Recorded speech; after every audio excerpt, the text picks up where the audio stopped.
Hey, everybody. God bless you, wonderful people. We're going to listen to some music for a few minutes. Give people an opportunity to sign on. Got something different for you to hear tonight. We'll get started in about 5 minutes. Hope all is well and you are enjoying Juneteenth.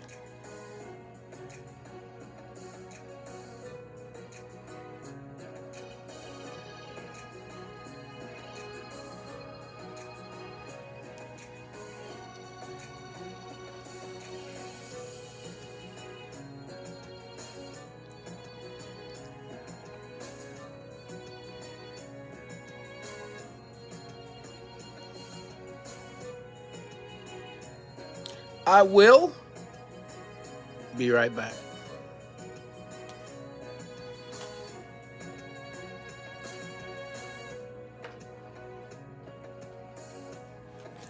In a couple of minutes.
Oh man, I like that one.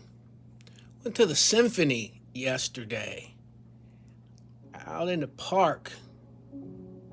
Anybody that's from Cincinnati, you are Familiar with Westwood, I would assume.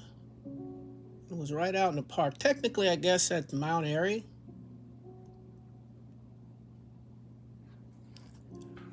But it was fantastic. Hey, it's 8 o'clock, and I don't know about you, but my wait is over. And there goes the Corvette clock. Hey, before I do my usual greeting, I want to say happy very first National Juneteenth. Hope you celebrated or did something today. I posted a video on the Urban Apologetics channel YouTube, and just a 5-minute and 19-second, I think, video, something like that. Just giving you the basics, short little clip. You know how I throw those in if you watch me on a regular basis. And so there was a clip there that kind of explained the 2 months in between the time when the war had ended and the knowledge of it got across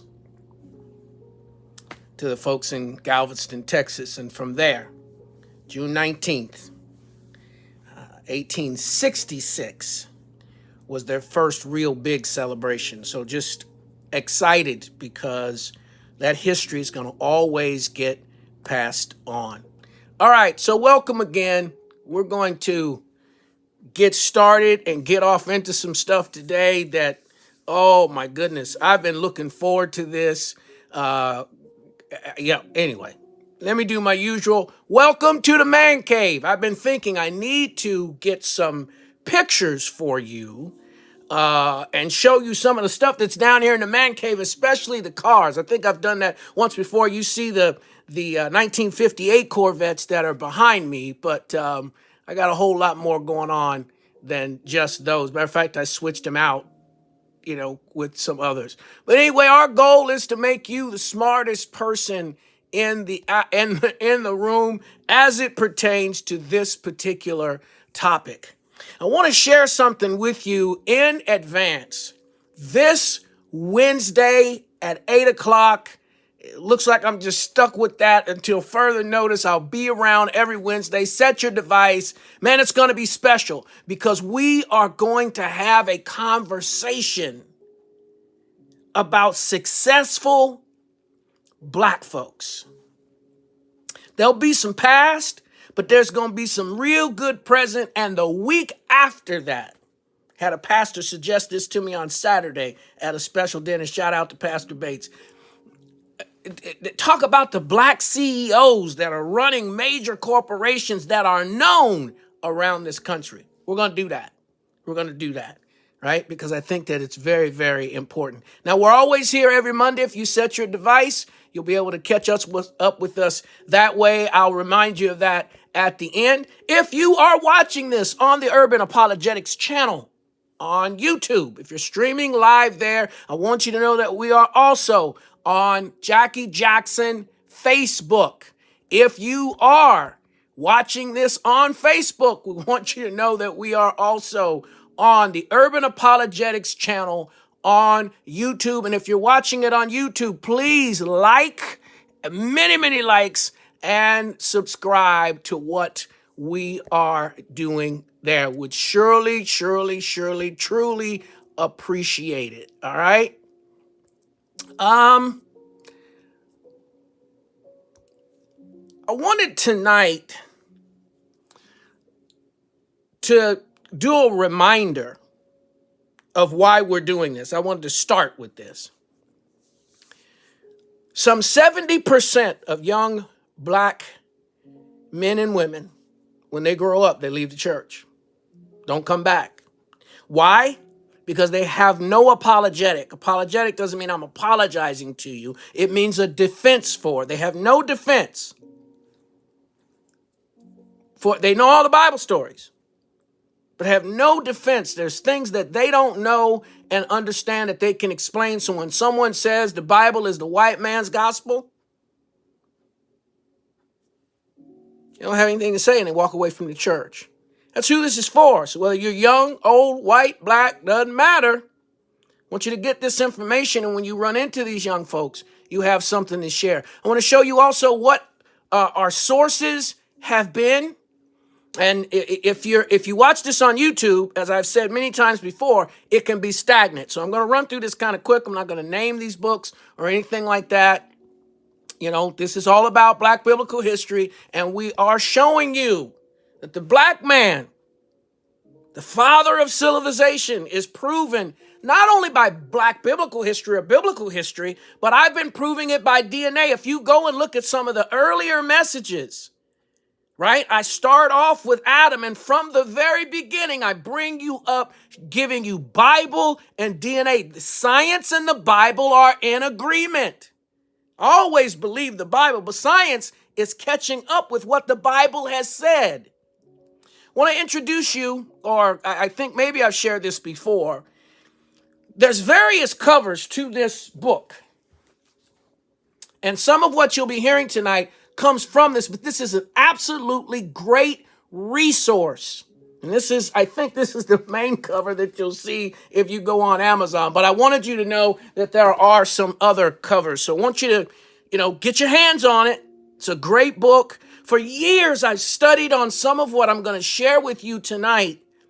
And it was a blessing. Not that I needed it. I believed what I had already been discovering, researching.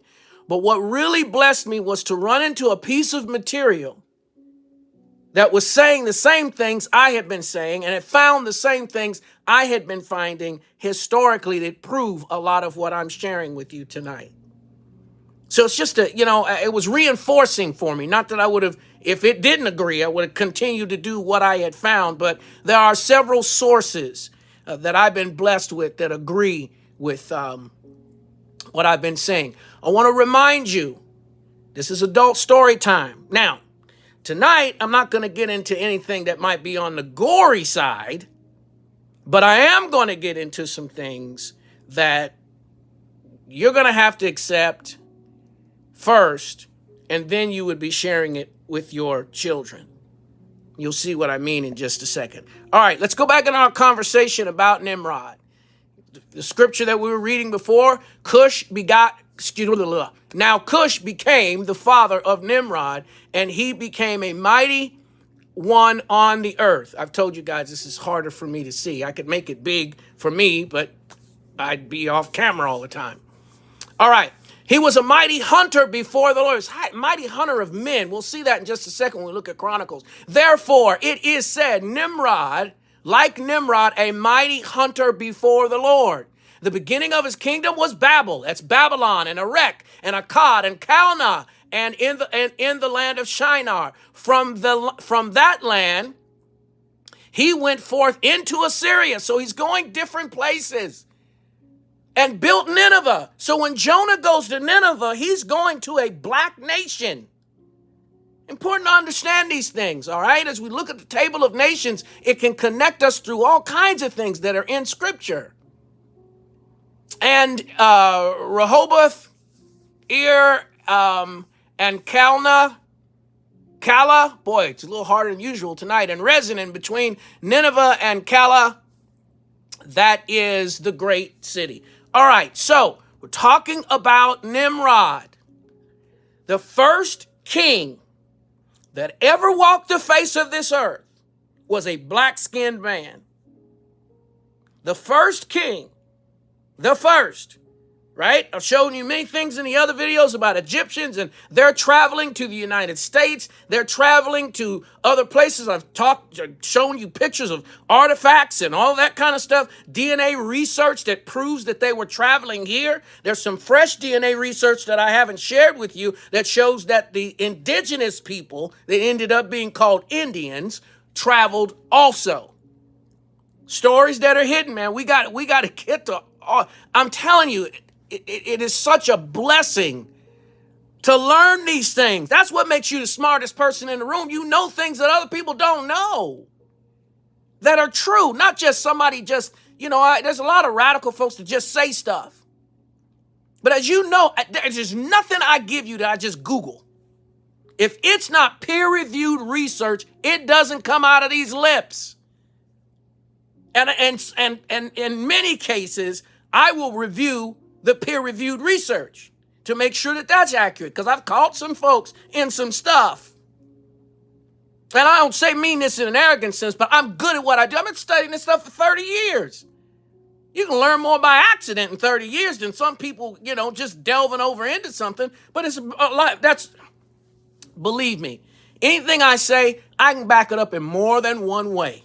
I'm just giving, just like tonight, I'm going to do in one night what is actually a 5-week series. I'm just going to give you the gist of it in one night. All right, Cush was the father of Nimrod, who grew to be a mighty warrior on the earth, right? Where was he hanging out? What is today, Baghdad, Iran, Iraq, all around in that area. And it is important for us to understand that he built, this is a replica of what they believe Nineveh looked like. Now, in an earlier video, I showed you the ruins of Nineveh, the actual ruins of Nineveh. The gate is still, I don't know if the word intact is right, but you can clearly see. It was a huge, huge city. These people, they weren't living in huts. The Egyptians weren't living in huts. First palaces, castles that were built were in Africa, built by black people. Please go back and watch some of the YouTube videos. I wasn't planning on getting on a tangent into that, but please. Because I'm not just throwing this out there. There's proof. There's evidence. And just in the pieces that I've done since Genesis chapter 1, and we're in Genesis chapter 2, is enough to make you dangerous for life. Where the giants came from, all of that explained clearly. And the science behind it. Like saying that Shem, Ham, and Japheth were not 3 different shades, and that's where we get black folks, white folks, and high yellow folks, or in-between folks, or Arab-looking folks. They were all black. DNA evidence proves the first people that went into Europe were black. All right, getting off on a tangent. I don't want to get out there and I can't get back. Listen, catch this nugget. Micah 5:6, and they shall waste the land of Assyria with the sword, and the land of Nimrod in the entrances thereof. Not going to get into the story there. What I want you to catch is this is not long before we get into the time of Jesus, and they're still calling it the land of Nimrod. Okay? And what I mean by that is, I explained once before that as Greeks and other folks came down, they changed the black name of Mizraim to Egypt. But Mizraim is the one, the black man, a descendant of Ham, is the founder, the progenitor of Egypt. He changed the name. Same thing with the land of Nimrod. The name got changed. All right? Now, I've always told you guys we have to take the good with the bad. Okay? We have to take the good with the bad. So tonight, I need to tell you about Nimrod, a black man, and some of the things that he created and what we ought to do about it. Ephesians 5:11, which is the absolute purpose of my ministry, have nothing to do with the unfruitful works of darkness or the fruitless deeds of darkness, but rather expose them. That's what I am. I am an exposer. Not an agitator or a troublemaker. That's not what I mean. What I am is I'm exposing where lies are so we can walk in the truth. And tonight we're going to talk about Christmas. We've already talked about Easter and where it came from. I even told you why you're eating ham. Why it's not on the same day of every year. Why it changes. Because it's pagan. Stuff don't have nothing to do with the resurrection of Jesus. And I'm going to show you now in brief that the only thing that Christmas has to do with Jesus is that they put his name on that filth. Because that's all it is. Okay? You're going to click off now? Or you're going to stay with me? Because some people think if they don't hear something, they're not responsible. No, you need to know. Now, Nimrod married his mother Semiramis. Anyway, guy with an accent's going to say it a little different in a second. I'm going to show you a video.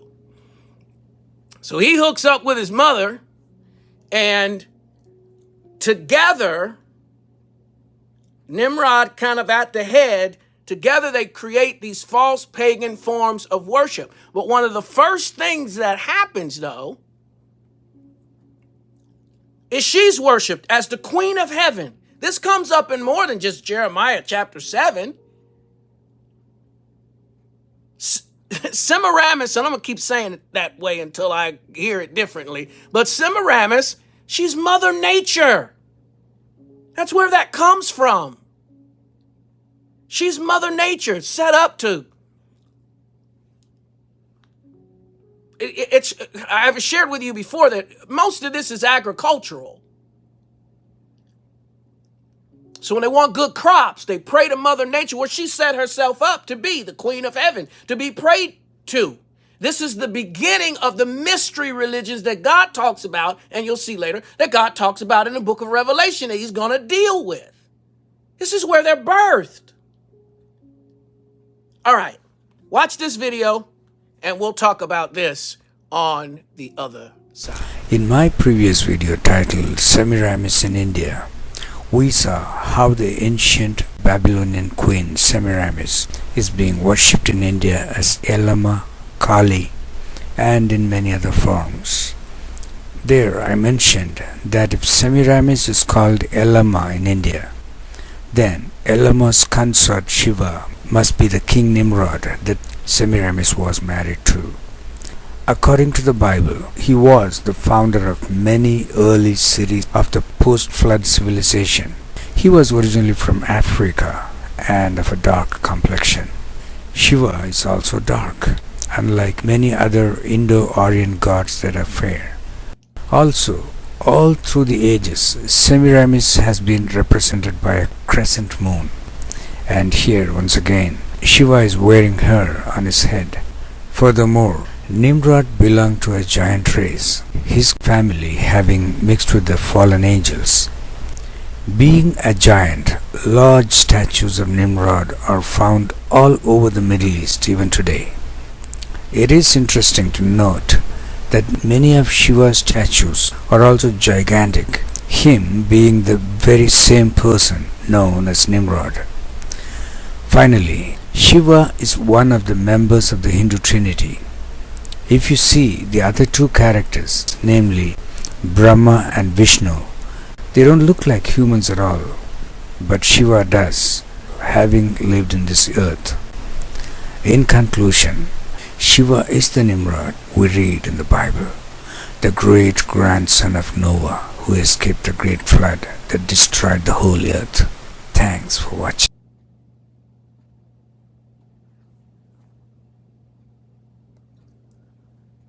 So the names may have changed in different places, but the worship remained the same. The forms of worship may have changed because of areas. Babylonia, Asia, India, right? Semiramis and Tammuz and Nimrod. You know, you've seen the baby Jesus sitting on the lap of Mary. That was originally Nimrod and his mother. Tammuz and his mother. She set that up saying that Tammuz was born without her knowing a man. And I explained to you where that came from, how she stole that from Genesis 3:15 when God is prophesying about Jesus. You have pagans that'll say that they knew that story first and that, you know, it was stolen by Christians. Not true. But Semiramis set up these forms of worship everywhere. Now, I didn't agree with everything in that video about the giants and all that stuff. But the overall point, though, is very clear. These pagan forms of worship were established by Semiramis and Nimrod. And they because he was conquering as a warrior, going everywhere, the names may have changed. But the worship then and now has remained the same.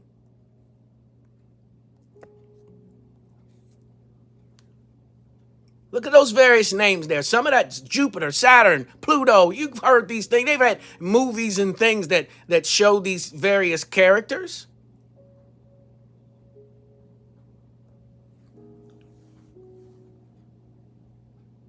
Are Christmas and Easter pagan? Well, Saturnalia, worship of the unconquered sun, the birthday of the unconquered sun. Saturnalia, which Semiramis, after Nimrod died, said that it was Nimrod. That celebration was December the 25th. Mithra, who we'll take a look at in just a second. Mithra, Persian god, a festival, but it was very popular in Rome. It was, as a matter of fact, at one point, it was the official religion in Rome. It's a fire and reveling that went on. And Nero, it's extraneous, but I'm going to say it anyway because I feel like it, blamed it on the Christians. He used to pour oil on Christians and burn them at the stake. I said I wasn't going to be gross tonight, I guess so. And burn them at the stake to light up his gardens where he had his orgies. You know what made him stop? As they burned to death, they sang praise to God, and it disrupted his heathenism. They threw him in the arena. Lions were eating them, but they walked up on them with their bodies half eaten, and they had smiles on their faces. Because the glory was in control. All right, Odin Wooden, the Norse god.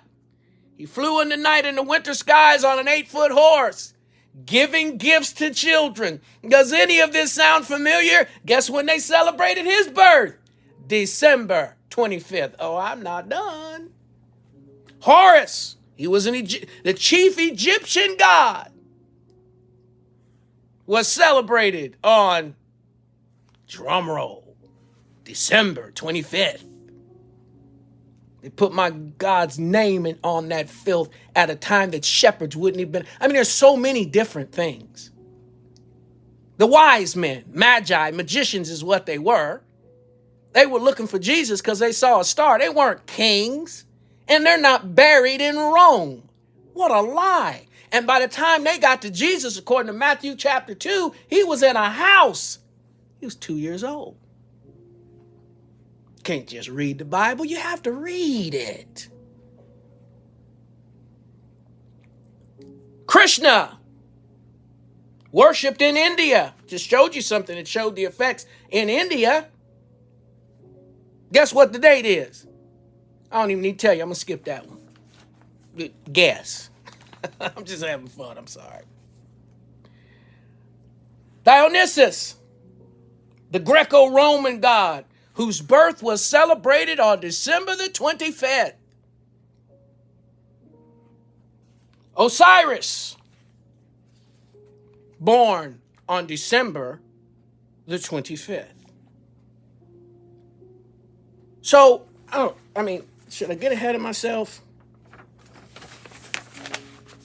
Yeah, I'll do that a little bit. How'd this filth get in the church? Well, there's two possible explanations. Both involve the Catholic Church.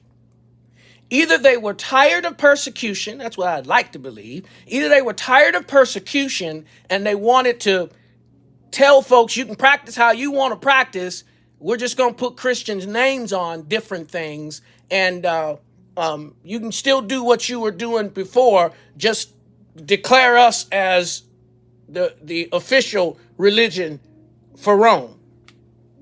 That's one explanation. The other explanation is, well, let me read this to you. Constantine, St. Gregory, and other leaders and popes helped mix pagan customs into a man-made Christian celebration. St. Augustine, Pope Gregory I, was asked by St. Augustine on how to convert the ancient Druids to Christianity. Pope Gregory advised, and I quote, to accommodate the ceremonies of the Christian churches as much as possible to those of the heathen, thereby furthering the church's use of supplanting pagan midwinter festivals into the now official Roman religion. What are we going to do? We're going to mix all the stuff that the children of Israel got in trouble for in the Old Testament. They decided that that's what they're going to do to bring people to Christ. It's called compromise, y'all. Now, it could be a couple reasons why they did it. I don't know. All I know is they put my Lord's name on that filth.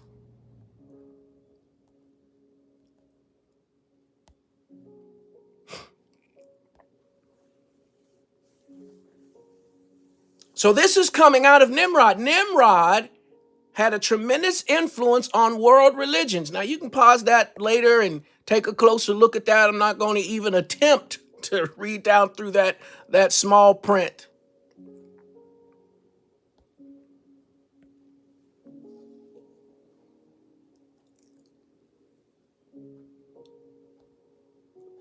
This is me giving credit to the video that you're about to see. I always try to make sure that I acknowledge where these things come from so you can look them up yourself, but also so that you can, enjoy them. Look them up yourself, enjoy them at a different time, and verify the things that I'm saying. All right, let's watch this video and talk about it on the name other Nimrod side. is Hebrew and derives from Marad, meaning he rebelled. December 25th was the birthday of Nimrod. They celebrated this famous birthday over most of the known world for centuries before the birth of Jesus. December 25th was highly honored and recognized by Nimrod supporters. Many centuries later, it was Christianized as being the birthday of Jesus Christ. Nimrod was the founder of a religious system that began in ancient Babylon and has always opposed God. The Bible states that Nimrod was a mighty hunter before the Lord and began to be mighty in the earth. Biblical traditions associating Nimrod with the Tower of Babel led to his reputation as a king who was rebellious against God. This heaven-defying group of people wanted one government to rule the world and one religion to sway the hearts of mankind. This was their attempt to defy God and his authority, and the ringleader of this scheme was Nimrod. Nimrod had a plan to weld together and strengthen this evil religious system, and so he married his own mother, who was Semiramis. She was the first deified queen of Babylon, and Nimrod was the first deified king. Semiramis was known to be as wicked as her son, Nimrod. Incest was used here as a basis to unite this newly false religious system. This false system had a sacrificial plan just as God had a plan of sacrifice. But pagan worship required the offering of human beings, which was often the sons and daughters of the worshippers. A counterfeit holy day was instituted in honor of the sun god, Sunday. After Nimrod's death, his so-called mother-wife, Semiramis, propagated the doctrine of the survival of Nimrod as a spirit being. She claimed the full-grown evergreen tree sprang overnight from a dead tree stump, which symbolized the springing forth unto new life of the dead Nimrod.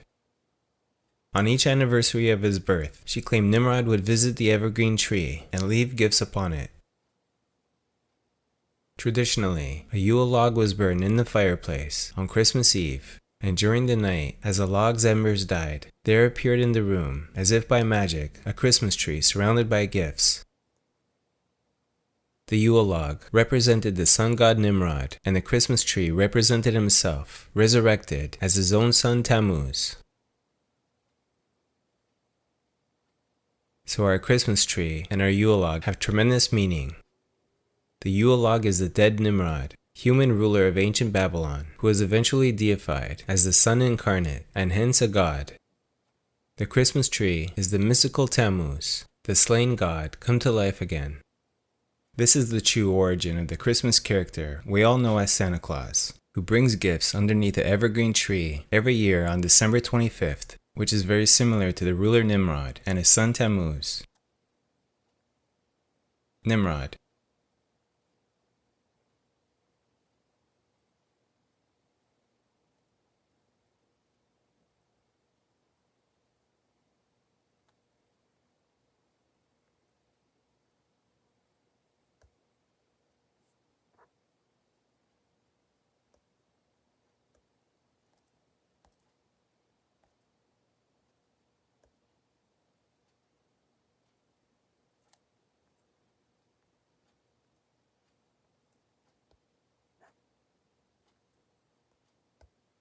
All right, sorry about that.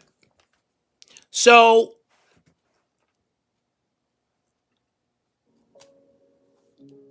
let's now deal with the Christmas tree. But before I get into that, I want to explain to you that the Christmas tree, the ornaments, Yule log, holly, mistletoe, even the daggone gingerbread man,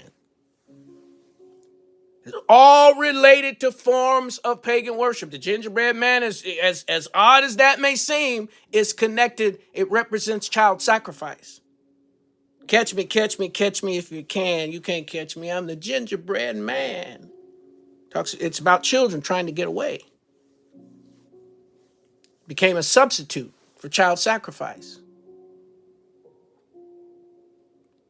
Christmas celebrations are, they were around long before Christ. They may have been called something different, as I said, but the early Catholic Church wanted to attract pagans to Christianity, so they compromised. Christmas is rooted in paganism and in Babylonian sun worship, making December 25th the longest night and shortest day. If we worship these pagan gods, if we sacrifice to them, the winter won't be as harsh and we'll have good crops in the spring. That's something else here for you, but you know what? I'm gonna skip that. Sorry for a little glitch earlier, but I'm gonna skip that. I don't want to deal with that. I don't want to show you that. So the Christmas tree is all tied up in Mithra, Saturnalia, worship of Nimrod. You saw the video, right? It's all caught up in that. I mean, have you ever asked yourself, what does a wreath, what is a Christmas tree and lights, what does that have to do with Jesus? You know, I've heard people say, well, it's too commercialized. Christmas has become too commercialized. It didn't have anything to do with Jesus to start off with. I just read you the quote of what happened and why it happened. The Yule log as a phallic symbol already existed. You telling people Yuletide greetings, you are mentioning a pagan god. Have you ever thought about why you say that? Why do I say what's Yule? It's a pagan god represented by sexual fertility rites.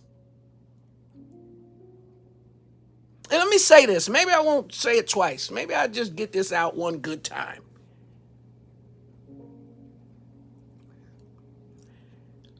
A lot of people have said to me over the years, I haven't practiced Christmas, I think the last time was 1998. A lot of people have said to me over the years, that was then, this is now. We look at it differently. It's symbolized differently now. But what you have to understand is that these forms of worship are still practiced. 2,000 babies are sacrificed in this country at Halloween. 2,000 babies are sacrificed in this country to these pagan gods in America December 25th. Nothing's changed. It just put Jesus' name on this filth and we go about doing it. Calm down, Jack. Trying to convince them. Don't be hard.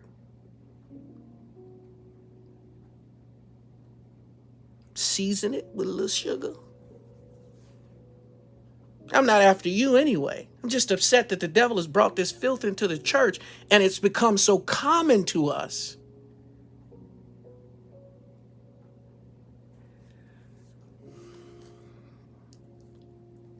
I don't want to take anything away from the kids. I used to hear that all the time.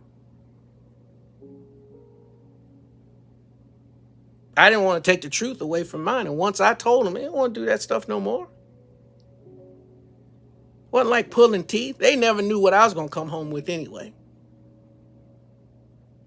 I'll bless you just to bless you. Let's deal with this tree a little bit more. Jeremiah 10, 1 through 5. Read in the Bible. This is what Nimrod created. Hear the word of Yahweh, speaks to you, O house of Israel. Thus says Yahweh, learn not the way of the nations, nor be dismayed at the signs of the heavens, because the nations are dismayed at them. So all the stars and all that. Now, the first horoscope in its purest form was a foretelling of the coming of Christ, but it got perverted. What's your sign? Christian? All right, subject for another time. Let me keep going. For the customs of the peoples are vanity. A tree from the forest is cut down and worked with an axe by the hands of a craftsman. They decorate it with silver and gold. This is the Bible I'm reading. They fasten it with a hammer and nails so that it cannot move. Their idols are like scarecrows in a cucumber field, and they cannot speak. They have to be carried, for they cannot walk. Do not be afraid of them, for they cannot do evil, and neither can they do anything good. Why? Because they're pagan deities. They're not real.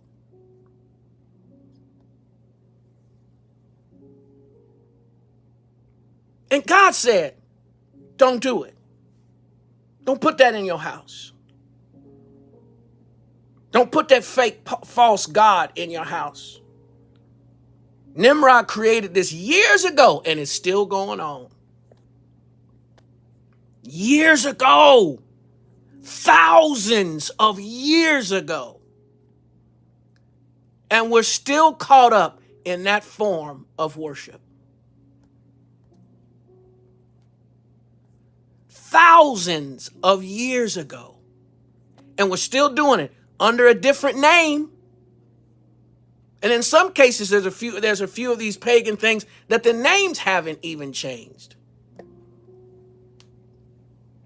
Mithra, mentioned earlier. Mithra, who is also spelled Mithras,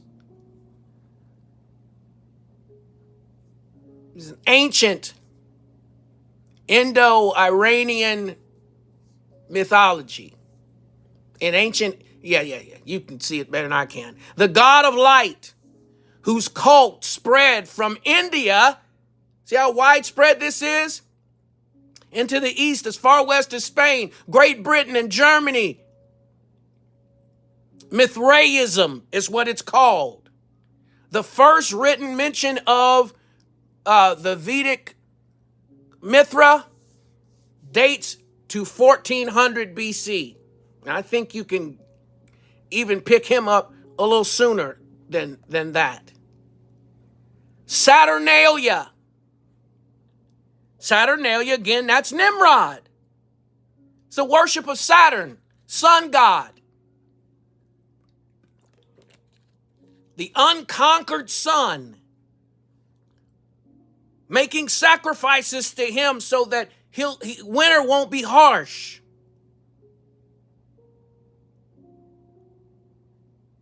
Here's the thing that jacks people up right here.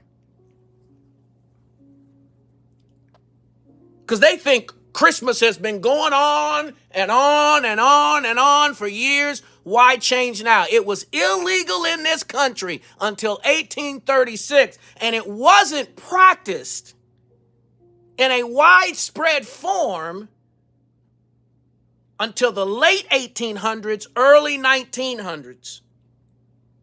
It was Queen Anne, I believe it was, that did the first postcard, and Nast made the first Santa Claus, and as it became popular and acceptable. But initially, it was illegal because of all of the revelings that went on around it. Again, I've shortened this, believe me. Christmas in July is a series that will be starting next month around the 8th. Now, I don't know when you'll be watching this video. It may be way past that time, but July 8th is when it's going to begin, and it's going to go into August. It takes about 5 weeks or so to get through the series, and we're starting later than usual this year. And I break down all kinds of things. I do Santa Claus, I do the Trinity. I mean, not the Trinity, the tree, the nativity is what I wanted to say instead of Trinity. The nativity, all of these and tell you exactly in detail where they came from. One of the reasons the Puritans originally came to America was to get away from the celebration of Christmas and Halloween because they knew they were both pagan. The Bible says that light and darkness have no fellowship. So why on December 25th do we all get along? Because it has nothing to do with Jesus. I know it's jaw dropping. I know it's a big pill to swallow. It's a lot to deal with when you haven't known any better. But tonight, you're learning something that you did not know. And you can decide what it is you're going to do about what you're learning. You can make that decision based on the evidence, going and doing more research, getting Alexander Hislop's book.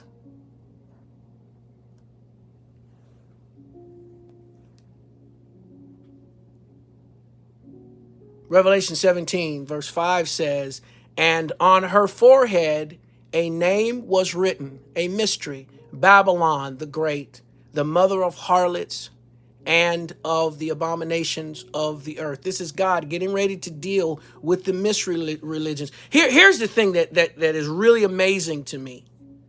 There are all kinds of false religions all over the world. Now, there are major ones, right, that stand out more. I may have over 2 million gods in India alone. But God, in the book of Revelation, as he's talking about coming and cleaning all of this up,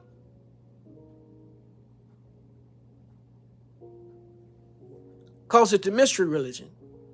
Why? Because it's all birthed out of what Nimrod and Semiramis created. The names may have changed. It's just like I've talked to you about Halloween.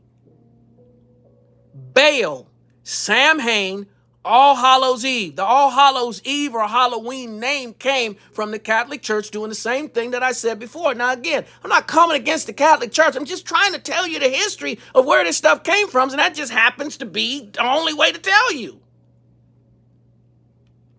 The names changed, but the practice has not.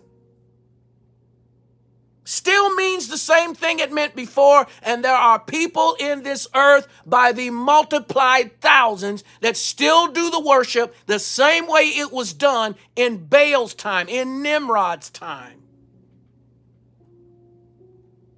And that piece on the right that you might be able to see better than me is talking about God dealing with Satan. I'm going to come get him. I'm going to deal with this. So as I said, we have to take the good with the bad. Nimrod, the first king, built great cities, conquered great areas, great territories, but wouldn't serve the Lord, got arrogant. Gonna build a tower up to heaven, all of those connections. A black-skinned man that in some ways went bad, although he did some great things, he also did some terrible things that we're still dealing with. But we have another person of color. The real King of Kings, not the first king, really the only real king, who was also a person of color, who deserves our respect and our worship.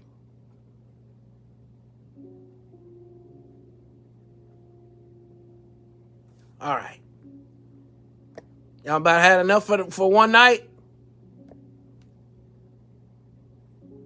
Every Monday, I'm here. We're going to do a recap of some of the things that we have covered. We're going to be moving out of the Table of Nations into some new stuff.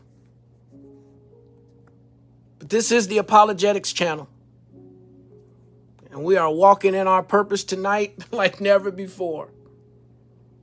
I hope you've understood what I said. If you have any questions, whether it be on YouTube or Facebook, feel free to leave them, right? And on my website, www.jackiejacksonministries.com, across the top, there's something that says sermons. And if you do the drop down, there's a thing there that says Christmas in July. If you open that up prior to it being on the radio, all of the same messages, you can listen to each and every one of them in your own time, take notes, verify all the stuff that I'm saying. It's there. The proof and the evidence is there.